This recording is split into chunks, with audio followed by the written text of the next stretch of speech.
ей? Да. Оберегать ее? Да. Делиться последним? Да.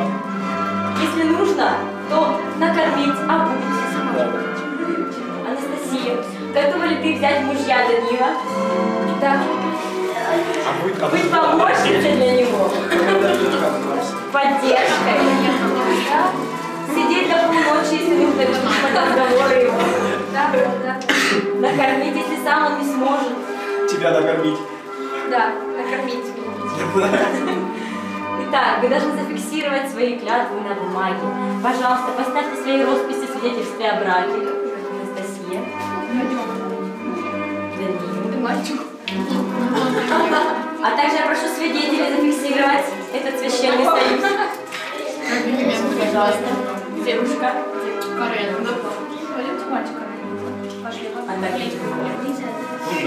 Лев. Там красиво? Саша!